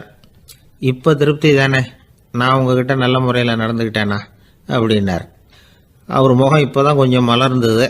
ரொம்ப நன்றி, இறைவன் உங்கள் குடும்பத்துக்கு எல்லா நன்மைகளையும் செய்வான் அப்படின்னு சொன்னார். இதே வார்த்தைகளை என்னுடைய தோழர்கள்கிட்டே சொல்லிட்டீங்கன்னா அவங்க கோபம் தணிஞ்சிரும், வர முடியுமான்னார். கண்டிப்பாக வர்றேன் அப்படின்னாரு. மறுநாள் காலையில் அந்த இடத்துக்கு வந்தார். அதே மாதிரி சொல்லிவிட்டு அவர் போயிட்டார். தோழர்கள்லாம் ரொம்ப வியப்போடு பெரியவரை பார்த்தாங்க. அந்த பெரியவர் தான் நபிகள் நாயகம். அவர் சொன்னார், ஒருத்தன் ரொம்ப ஆசையாக ஒரு ஒட்டகத்தை வளர்த்துக்கிட்டு வந்தான். ஒரு நாள் அந்த ஒட்டகம் கயத்தை அறுத்துக்கிட்டு ஓடி போயிட்டுது.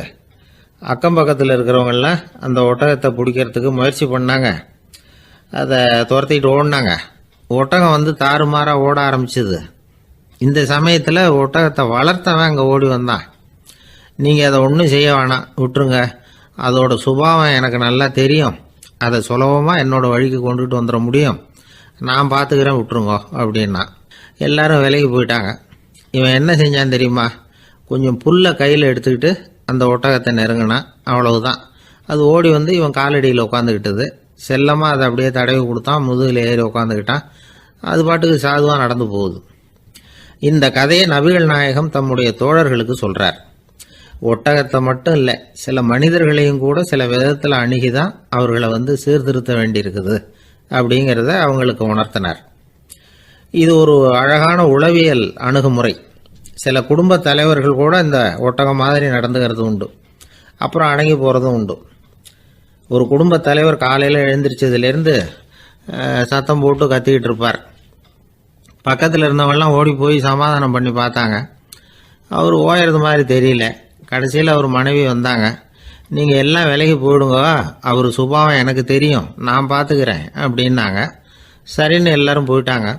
சாயந்தரமாக பார்க்குறாங்க, அவர் சத்தம் இல்லாமல் ஒரு மூலையில் உட்காந்துருக்கிறார். ரொம்ப சாதுவா. ஆச்சரியமாக இருந்தது. என்னம்மா பண்ணீங்கன்னு கேட்டாங்க. அது ஒன்றும் இல்லைங்க, ஒரு வேளை சாப்பாட்டை நிறுத்தினேன், பட்னி போட்டேன், அவ்வளவுதான் அப்படின்னாங்க அந்த அம்மா. அமெரிக்க ஜனாதிபதி ஆப்ரஹாம் லிங்கன் ஒரு நாள் தன்னோட கோச்சு வண்டியில் தலைநகரான வாஷிங்டனுக்கு போயிட்டு இருக்கிறார். கோச்சு வண்டி ஒரு சாலையில் போயிட்டு இருக்கு. அந்த சாலைக்கு ஒரு பக்கத்தில் பயங்கரமான சதுப்பு நிலம். சதுப்பு நிலம்னா அது புதைகுழி, புதை மணல்ங்கிறோம்ல, அது மாதிரி.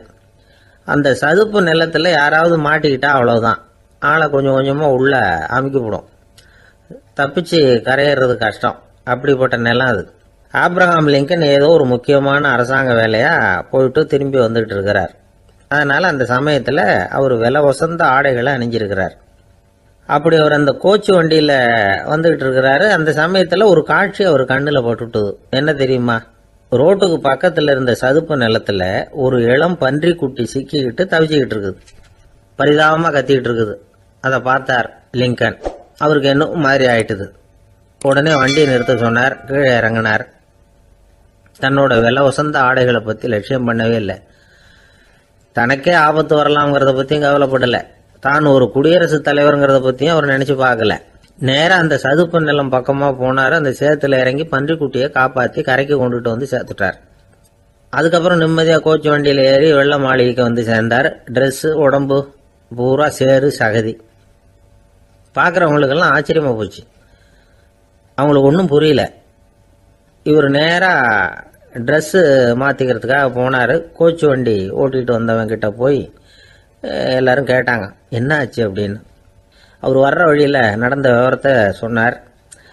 ஆப்ரஹாம் லிங்கனுடைய இந்த இறக்க குணத்தை எல்லாரும் பாராட்டினாங்களாம், புகழ்ந்தாங்களாம். ஆனால் இதுக்கு லிங்கன் என்ன பதில் சொன்னார் தெரியுமா? தயவு பண்ணி இந்த புகழ்ச்சியான பேச்சையெல்லாம் ஒதுக்குங்க, அதெல்லாம் வேணாம். அந்த சின்ன பிராணி சகதியில் மாட்டிக்கிட்டு துடிச்சிக்கிட்டு இருந்தது. அதை பார்த்தேன். உடனே என்னுடைய இதயத்தில் ஒரு முள்ளு தைச்சது மாதிரி ஒரு உணர்வு. அந்த முள்ளை பிடுங்கி எறிஞ்சேன், அவ்வளவுதான்.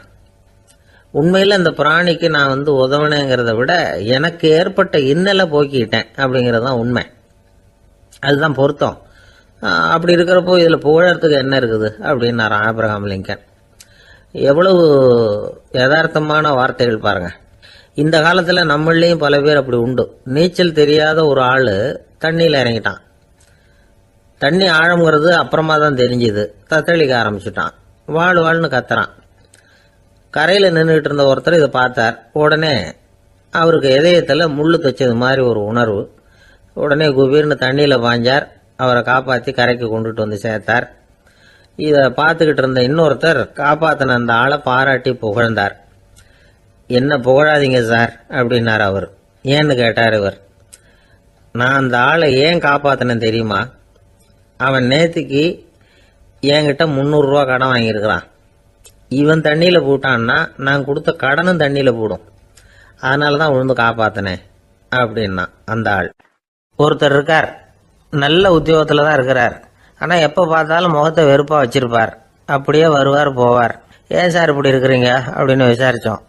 ஏன்டா இந்த வேலைக்கு வந்தோம்னு இருக்கு சார் அப்படின்னார். உங்கள் வேலை உங்களுக்கு பிடிக்கலையா அப்படின்னு கேட்டோம். இல்லைன்னார்.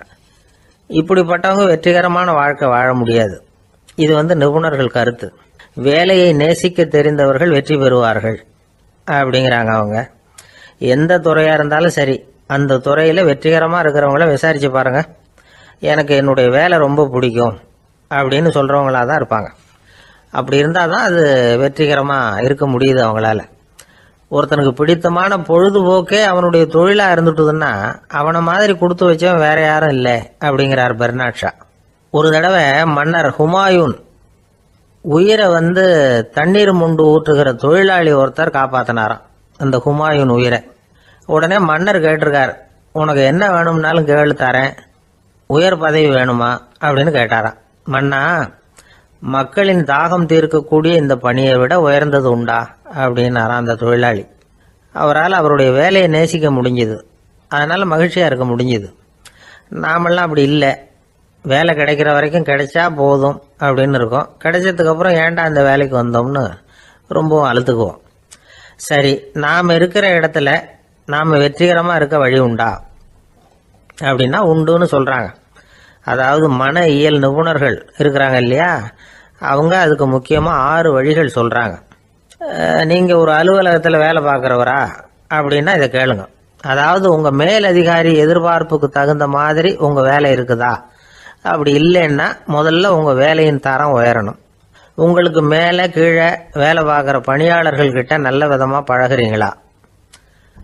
அந்த உறவு முறையில் ஏதாவது குறை இருந்தால் அதை கண்டுபிடிச்சி சரி பண்ணுங்க. நம்பிக்கைக்கு உரியவர் அப்படின்னு நீங்கள் பேர் எடுக்கணும். நீங்கள் எடுக்கிற முடிவு நல்ல முடிவாக தான் இருக்கும் அப்படின்னு அடுத்தவங்க சொல்லணும். உங்கள் தோற்றத்துக்கு முக்கியத்துவம் கொடுங்க. இது மனம் உடல் ரெண்டும் சம்பந்தப்பட்டது.